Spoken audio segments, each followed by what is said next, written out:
Hello student, welcome to you in today online class. We are going to today discuss about chapter number 4. Topic is pseudocode. तो algorithm को समझा था इससे पहले हमने। Algorithm को लिखने के जो तरीके थे वो दो थे, पेसुडोकोड और उसका फ्लो चार्ट। तो फ्लो चार्ट इससे पहले का टॉपिक था वो हमने पढ़ लिया है, और इसके बाद का जो टॉपिक है वो अपना पेसुडोकोड। पेसुडोकोड क्या होता है, किस तरीके से इसको हम लिखते हैं। तो ए पेसुडोकोड इसका जो प्रोनाउंसिएशन है pseudocode. Pseudocode is another way of representing an algorithm. Algorithm को रिप्रेजेंट करने का एक दूसरा तरीका है। It is considered as a non formal language that helps programmer to write algorithm. It is considered as a non-formal language. Non-formal language that help programmers. ये programmer की help के लिए होता है, ये प्रोग्राम की हेल्प के लिए एल्गोरिथम लिखी जाती है। It is a detailed description of instructions that a computer must follow in a particular order. और जो इंस्ट्रक्शन होते हैं वो एक पर्टिकुलर ऑर्डर में हम लिखते हैं कंप्यूटर के लिए। It is intended for human reading and cannot be executed directly by the computer. ये ह्यूमन रीड के लिए होता है, ह्यूमन रीड कर सकता है इसको, बट कंप्यूटर इसको डायरेक्टली अंडरस्टूड नहीं कर पाता है। No specific standard for writing a pseudocode exist. The word pseudo means not real, यानी पेसुडोकोड में यहाँ पे जो सूडो है तो इसका जो मीन होता है वो होता है नॉट रियल।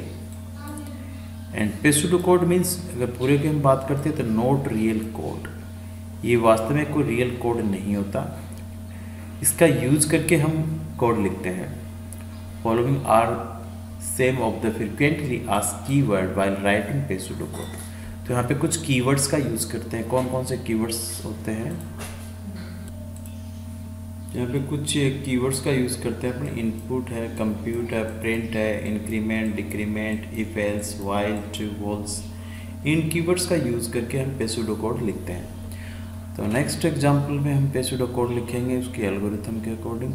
और राइट एन एल्गोरिथम, एक एल्गोरिथम लिखनी है to display the sum of two number entered by user using both pseudocode and flow chart. तो सबसे पहले इसका पेसुडोकोड यहाँ पे लिखा गया है। देखिए सबसे पहले दो नंबर को जोड़ने का दो नंबर को ऐड करने के एक पेसुडोकोड लिखा गया है। तो सबसे पहले दो नंबर को हम यहाँ पे इनपुट करेंगे। तो input number first, input number 2, फिर कंप्यूट यानी प्रोसेस कर रहा है इसको रिजल्ट नंबर 1 एंड नंबर 2, इनको दोनों को हमने प्लस किया है। और लास्ट में जो रिजल्ट आता है यानी कि नंबर फर्स्ट और नंबर 2 को प्लस करने के बाद में, इन दोनों नंबर को प्लस करने के बाद में हमने किसकी जो वैल्यू है ये ट्रांसफ़र हो जाएगी रिजल्ट में, और रिजल्ट को क्या कर देंगे, आउट कर देंगे। तो इस तरीके से हमने इसका पेसुडोकोड लिखा है। अब इसी पेसुडोकोड को हम फ्लो चार्ट का यूज़ करते हैं एल्गोरिथम में। तो सबसे पहले एल्गोरिथम को स्टार्ट करते हैं स्टार्ट शेप से, और इसके बाद में इनपुट आउटपुट जो है ये भी एक सेम इनपुट और आउटपुट के लिए सेम शेप का यूज़ करते हैं अपन। रीड नंबर 1 और नंबर 2 को हमने यहाँ पे इनपुट किया है, और नंबर 1 और नंबर 2 को प्लस करने के बाद में जो रिजल्ट के अंदर इसकी वैल्यू ट्रांसफ़र कर दी, और रिजल्ट को हमने यहाँ पे प्रिंट कर दिया और स्टॉप। तो इस तरीके से हमने पेसुडोकोड भी लिखा। इसका इंटीजर जो सिंपल है कि कोई भी अपने पास जो एल्गोरिथम होती है या फिर कोई प्रोग्रामिंग से रिलेटेड प्रॉब्लम है उसको हम स्टेप बाय स्टेप यहाँ पे लिखते हैं, और उसका फ्लो चार्ट के लिए शेप का यूज़ करके उनको भी यूज़ कर सकते हैं। नेक्स्ट अपने एक एग्जांपल और है, write an algorithm to calculate area and parameters of a rectangle using both pseudocode and flow chart. Flow chart का इनका दोनों का यूज़ करके हमें एक कैलकुलेट करना है, एरिया कैलकुलेट करना है और उसके पैरामीटर कैलकुलेट करना है। तो यहाँ पे देखिए सबसे पहले पेसुडोकोड लिखा गया इसका, calculating area and perimeters of rectangle. तो इसके लिए इसका फॉर्मूला हमें आना चाहिए। तो लेंथ इनपुट की गई है और इनपुट ब्रेथ, लेंथ और ब्रेथ को हमने इनपुट किया है और फिर किया है कंप्यूट एरिया। लेंथ और ब्रेथ को मल्टीप्लाई करके जो भी वैल्यू आती है हमने एरिया के अंदर ट्रांसफ़र कर दी है और एरिया को क्या कर देंगे, प्रिंट। तो ये इसका जो एरिया है वो कैलकुलेट हमने कर लिया है। अब बात करते हैं पेरीमीटर की। पेरीमीटर क्या है,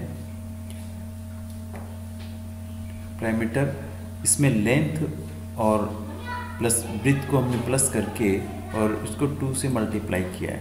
तो ये आपका जो रिजल्ट है ये कहाँ पे स्टोर हो जाता है, पेरीमीटर में, और प्रिंट कर दिया पेरीमीटर को। ठीक है, तो अब ये सिस्टम हमने फ्लो चार्ट के अंदर यूज़ किया है, स्टार्ट किया, लेंथ और ब्रेथ को हमने इनपुट किया है, दोनों को मल्टीप्लाई किया है, फिर यहाँ पे प्रिंट किया है, फिर अगेन उसको प्लस करने के बाद में 2 से मल्टीप्लाई किया है और पेरीमीटर को प्रिंट करवा दिया और एंड कर दिया। बेनिफिट्स ऑफ पे सूडो कोड। पे सूडो कोड के क्या बेनिफिट्स हैं, देखो कोई भी प्रोग्रामिंग करने से पहले हम अगर उसका पे सूडो कोड लिख लेते हैं तो जो प्रोग्रामिंग करते हैं, सब सॉफ्टवेयर बनाते हैं, तो उसमें आने वाले जो प्रॉब्लम्स हैं वो बहुत ना के बराबर होती हैं और ये अपने लिए बहुत ज़्यादा बेनिफिशियरी भी है। तो बिफोर राइटिंग कोड से हाई लेवल लैंग्वेज, जब हाई लेवल लैंग्वेज में कोई हम कोड को राइट करते हैं तो उससे पहले pseudo code okay program help, pseudo code क्या करता है, अपनी हेल्प करता है in representing the basic functionality of the intended program by writing the code first in a human being readable language। तो पे सूडो कोड क्या होता है, एक ह्यूमन बीइंग रीडेबल लैंग्वेज में लिखे जाने वाली प्रोसेस है, स्टेप्स होती हैं और उन स्टेप्स को फिर हम कोडिंग करेंगे तो वो जो जिस कोई भी हाई लेवल लैंग्वेज या फिर उसका यूज़ करके कंप्यूटर के रीडेबल उसको बना देते हैं। The programmer safeguards against leaving out any important steps beside of non-programmers. Actual programmers are difficult to read and understand, but pe pseudo codes helps them the review steps of confirm the proposed implements going to achieve the desired output। कि जैसे user का जो desire output है, जो चाहा गया output है, उसके अकॉर्डिंग वो कोडिंग करते हैं, अपन प्रोग्राम होता है वो कोडिंग करता है, लेकिन उससे पहले अगर वो पे सूडो कोड की हेल्प लेके करेंगे तो इस बीच वो प्रोग्राम एक डिफ़िकल्ट प्रोसेस होती है लिखने में, बट अगर हम पे सूडो कोड लिख लेंगे तो उसके अकॉर्डिंग फिर प्रोग्राम लिखेंगे तो ज़्यादा ईजी रहेगा अपने लिए। और जो नॉन प्रोग्रामर्स होते हैं, जो प्रोग्रामिंग नहीं जानते हैं, वो भी आसानी से पे सूडो कोड को समझ सकते हैं। नेक्स्ट टॉपिक अपना फ्लो ऑफ कंट्रोल। तो स्टूडेंट फ्लो ऑफ कंट्रोल क्या होता है, देखिए the flow of control depicts में दर्शाया गया द फ्लो ऑफ इवेंट्स, इसको flow of events as represented in flow chart. तो जैसे कि हमने फ्लो चार्ट में देखा है कि भाई जो एक शेप है उसके बाद में जो नेक्स्ट शेप पे हम जाते हैं, कंट्रोल उसको एग्जीक्यूट करते हैं, एरो की से हम एक दूसरे शेप से कनेक्ट होते देते हैं, पहले इनपुट किया फिर प्रोसेस फिर आउटपुट फिर स्टॉप, इस तरीके से हम उसके कंट्रोल का जो स्टेप बाय स्टेप उनको एग्जीक्यूट करते जाते हैं।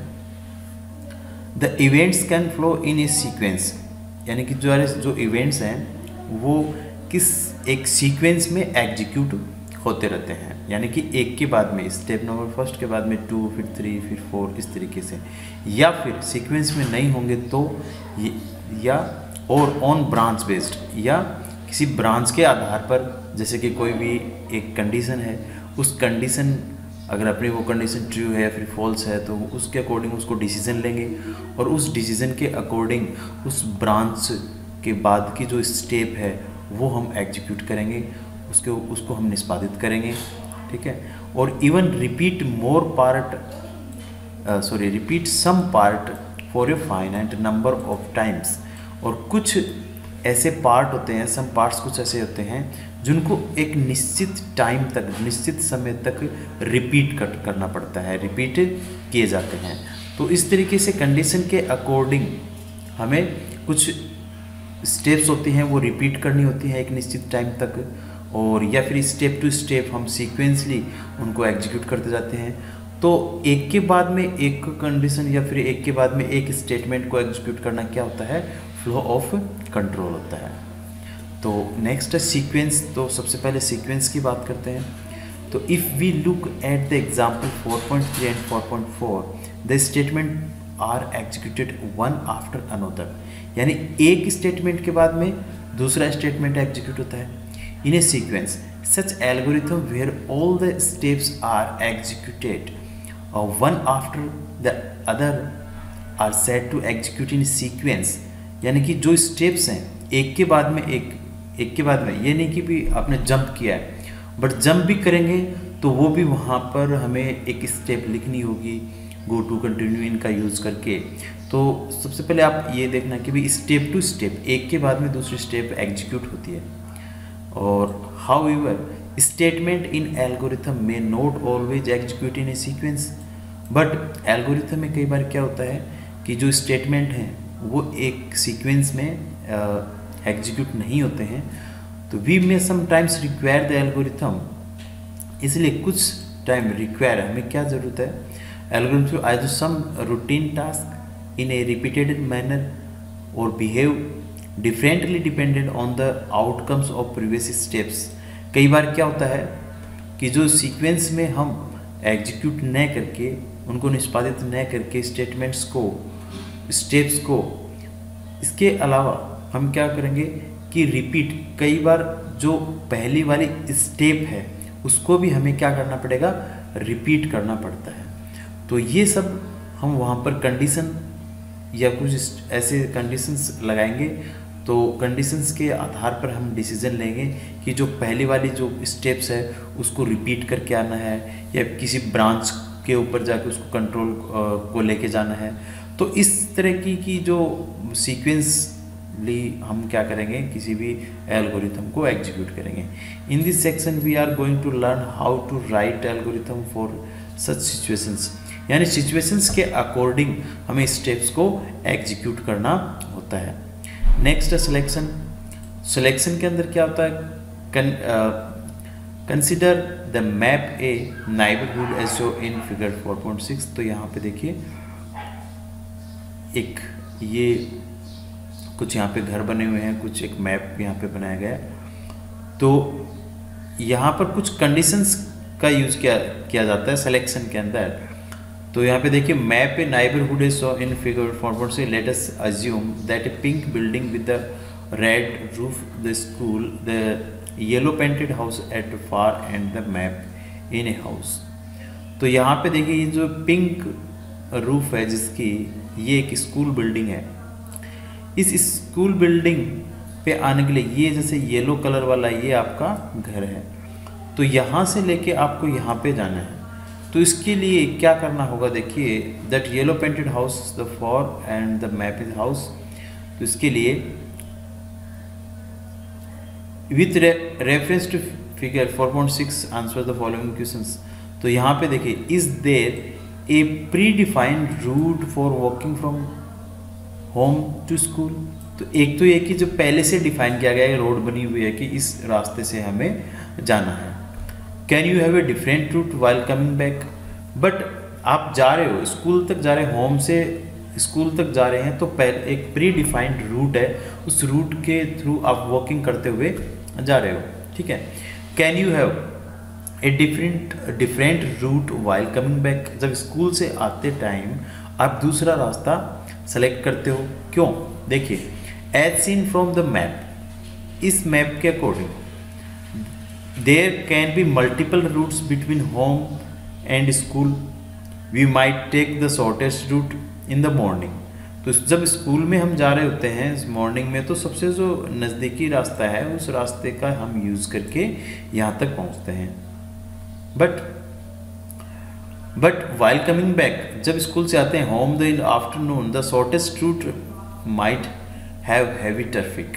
जब इस रास्ते से हमें आते हैं वापस, तो यहाँ पर ये सबसे छोटा रास्ता है घर और स्कूल से घर आने का, बट यहाँ पे आपको ज़्यादा ट्रैफिक मिलता है, और ज़्यादा ट्रैफिक मिलेगा तो ज़्यादा टाइम लगेगा। Therefore we could take another route, तो हम क्या सेलेक्ट करते हैं, दूसरा रूट विथ लेस ट्रैफिक, जहाँ पे कम Trafico. Hence, is the above problem involves some decision making based on the certain condition. यानी कुछ कंडीशन के आधार पर हमें कुछ डिसीजन लेना पड़ता है, वो डिसीजन के अकॉर्डिंग ही हमें वो स्टेप्स यूज करनी पड़ती हैं। तो सबसे पहले यहाँ पे देखो क्या कौन कौन सी कंडीशंस अपने सामने आएंगी। चेकिंग एलिजिबिलिटी फॉर ये नेक्स्ट है अपना, तो कंडीशन फॉर एग्जांपल्स। तो यहाँ पर कुछ एक एग्जांपल और दिया गया है, चेकिंग एलिजिबिलिटी फॉर वोटिंग। तो वोट देने का योग्यता किसके पास है, ये कैसे चेक करते हैं। तो डिपेंडिंग ऑन द एज, ये आप किस पे डिपेंड होता है, अपनी एज पर। A person will either be allowed to vote और नॉट अलाउड टू वोट, यानी कि एक पर्सन कौन वोट देने के लिए एलिजिबल है कौन नहीं है। तो यहाँ पर कंडीशन है अपनी, if age is greater than और इक्वल टू 18, 18 के बराबर 18 से ऊपर है, the person is eligible to vote, तो वो वोट दे सकता है, वो वोटिंग करने के लिए एलिजिबल है। If age less than 18 the person is not eligible to vote, अगर वो 18 से कम आयु का है तो वो पर्सन, वो व्यक्ति वोट के लिए योग्य नहीं है। Let us consider another example, एक और एग्जांपल लेते हैं। If a student in 8 year old and the student like math, put the student in A group A. मान लीजिए यहाँ पे कुछ ग्रुप बना रखा है, उस ग्रुप का नाम है ए ग्रुप है। अगर कोई विद्यार्थी 8 साल का है और उस विद्यार्थी को मैथ पसंद है, मैथमेटिक्स पसंद है, तो उसको हम ग्रुप ए में सेलेक्ट कर लेंगे। Otherwise put the student in group B, other वो इन दोनों में से नहीं है तो यहाँ किस ग्रुप में आ जाएगा, वो ग्रुप बी में। तो यहाँ पर कुछ यहाँ पे आउटकम या कुछ इनपुट यहाँ पे करेंगे तो वो कौन कौन से ग्रुप में है वो उसका आउटकम हो जाएगा। देखिए सबसे पहले एक स्टूडेंट है या फिर एक पर्सन है, वो क्या है, 8 year old यानी 8 साल का Ravi, who does not like math. 8 साल का तो है बट उसको मैथ लाइक नहीं है, तो वो कहाँ पे आ जाएगा, मैथ ग्रुप बी में आ जाएगा। क्यों, क्योंकि अगर इसके मैथ को लाइक करता तो वो ग्रुप ए के अंदर इंक्लूड होता। 8 year old Preeti who likes math, हाँ प्रीति जो है वो मैथ को लाइक भी कर रही है और क्या है 8 year old की भी है, तो वो ग्रुप ए के अंदर इंक्लूड हो जाएगी। 7 year old Ashish who like math, तो 7 year old है बट वो क्या है 7 year है, बस कंडीशन क्या थी अपनी 8 year old, तो ये ऑटोमेटिकली ग्रुप बी में इंक्लूड हो जाएगा। तो इस तरह की कुछ कंडीशंस अपने सामने होती है, तो कंडीशंस का देखकर, सिचुएशंस को देखकर हम क्या करेंगे, यहाँ पे कुछ डिसीजन लेंगे और उस डिसीजन के अकॉर्डिंग ही रिजल्ट अपना आना चाहिए। Next,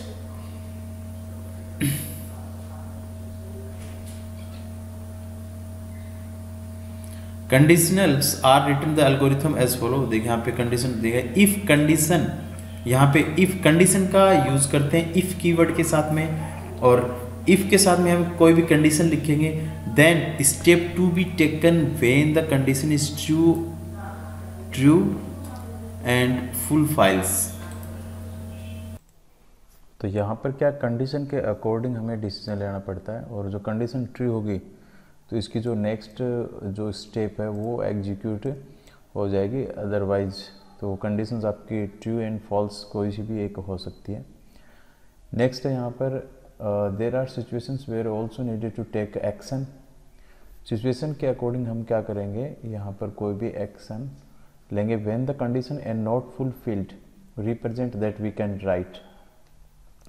if condition is true, then अगर कंडीशन ट्रू है then steps to be taken when the condition is true fulfilled, otherwise steps to be taken when the conditioner is the false।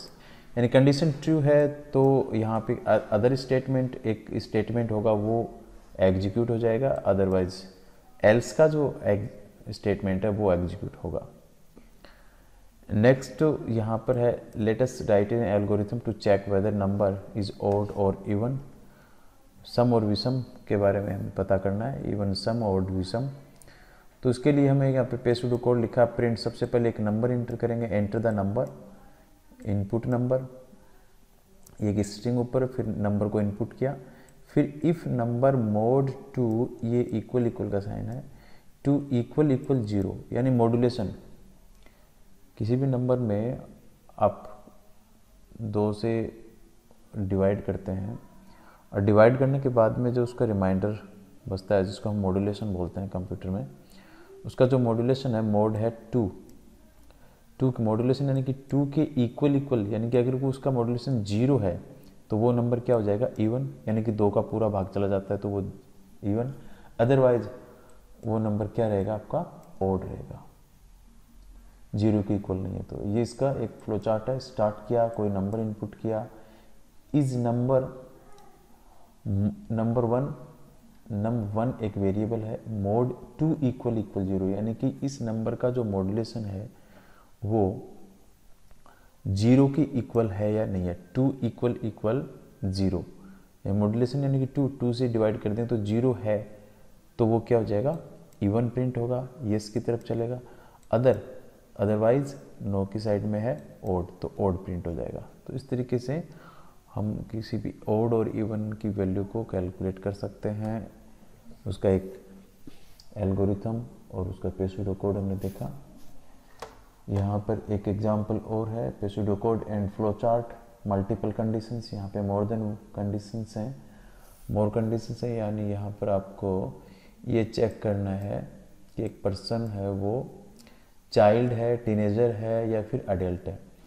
तो child है less than 13, teenager है greater than equal 30 but less than 20 और adult है greater than equal 20 best age और specified. Input कोई भी as input करेंगे पहली स्टेप में, फिर चेक करेंगे एज पर गिवन क्राइटेरिया, और चेक करने के बाद में हम चाइल्ड है, टीनेजर है, एडल्ट है, ये हम चेक कर लेंगे। नेक्स्ट है पेसूडो कोड, इसका इनपुट एज, फिर एज को हमने चेक किया less than 13, then print child, else if age less than 20, यानी कि अगर 13 से एज छोटी है तो चाइल्ड प्रिंट हो जाएगा, अगर 13 नहीं है 13 के अलग है तो इस if else if then age less than 20, अगर जो एज है वो 20 से कम है तो टीनेजर प्रिंट हो जाएगा, एल्स इन दोनों में से नहीं है तो एडल्ट प्रिंट हो जाएगा। ये पेसूडो इसका फ्लो चार्ट है। स्टार्ट कोई भी एज एंटर की,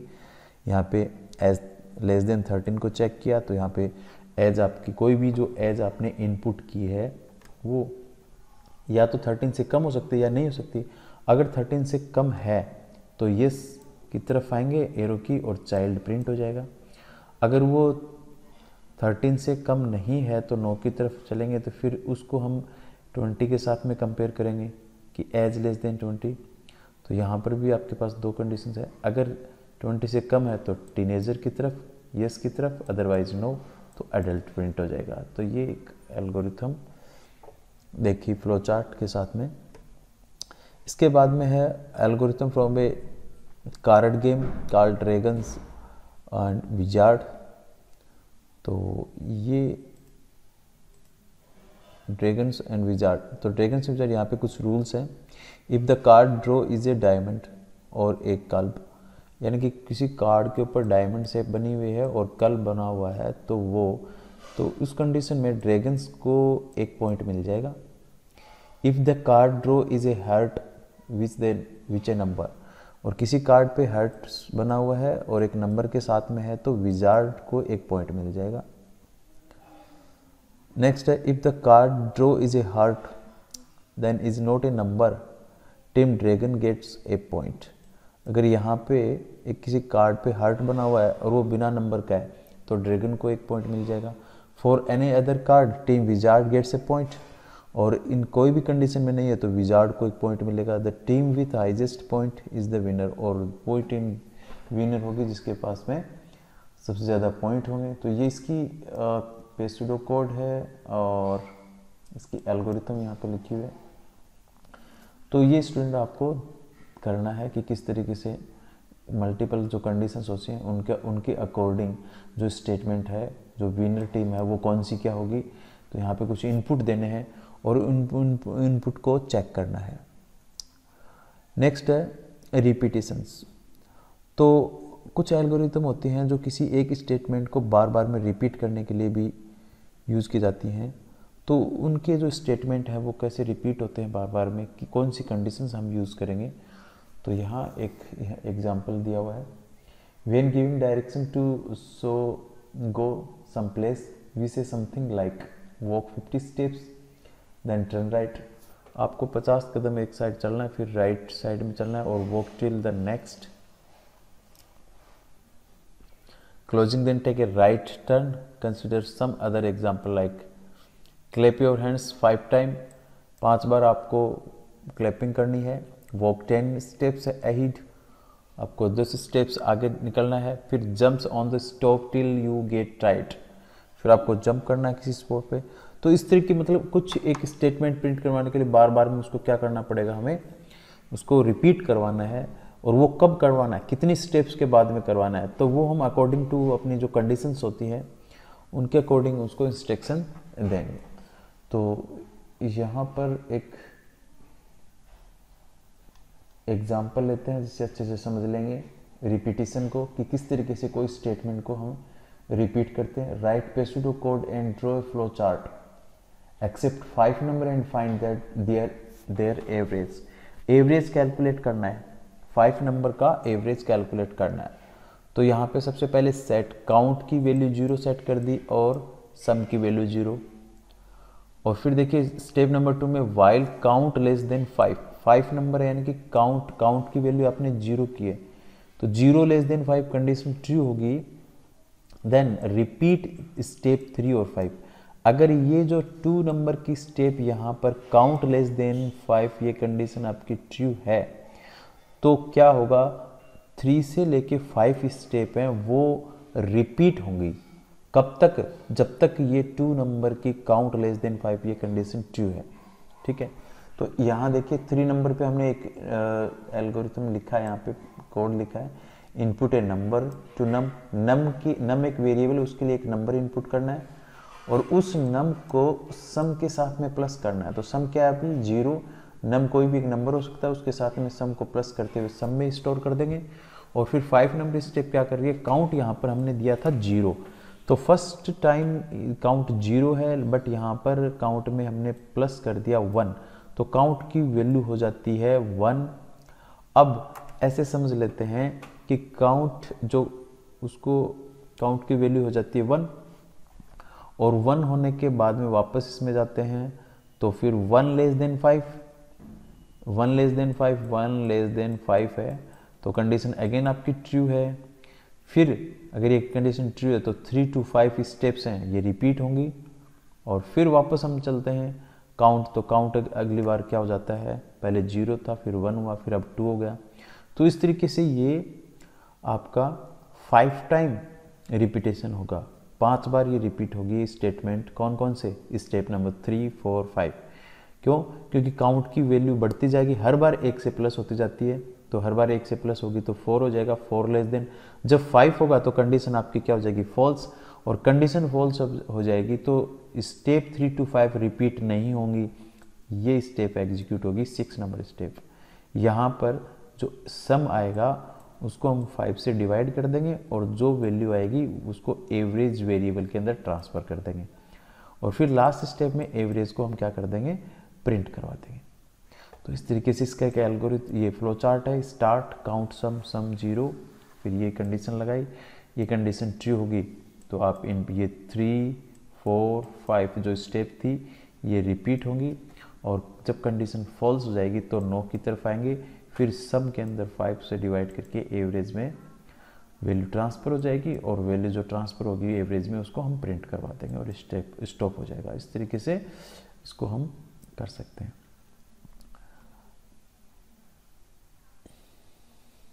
नेक्स्ट है pseudo can draw flow chart of accept number till to user 0 and find their average.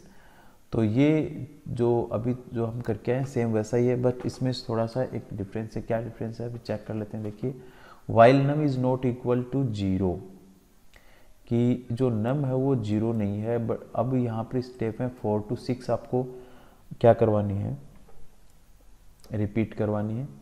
तो इसमें भी देखिए सम और नम को प्लस किया जा रहा है, तो सम क्या है, देखिए सम 0 है और नम आप यहाँ पर 5 देते हैं, ठीक है, और नेक्स्ट टाइम क्या है, एक बार जब हम वैल्यू को इनपुट करते हैं, वैल्यू को इनपुट किया हमने 5, फिर नेक्स्ट टाइम 4 किया, तो ये कब तक रिपीट होगा, जब तक इज़ नॉट इक्वल टू 0।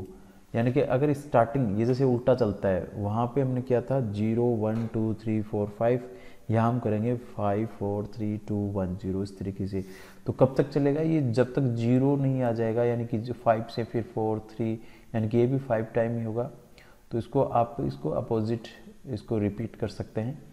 तो ये इस तरीके का एक यहाँ पर जो फ्लो चार्ट है उससे इसको रिप्रेजेंट किया गया। सेम वैसा ही है, बट आपकी जो वैल्यू होगी वो 5 4 3 इस तरीके से होगी, ठीक है। देखिए यहाँ पे एक्टिविटी में दिखा है what will the sum where input are 6 7 8 0। तो तब तक आपको 0 नहीं आएगा, तब तक ये क्या करता रहेगा, रिपीट करता रहेगा। नेक्स्ट है वेरीफाइंग एल्गोरिथम। तो इसके बाद का जो टॉपिक है ये हम बाद में पढ़ेंगे स्टूडेंट, नेक्स्ट वीडियो में।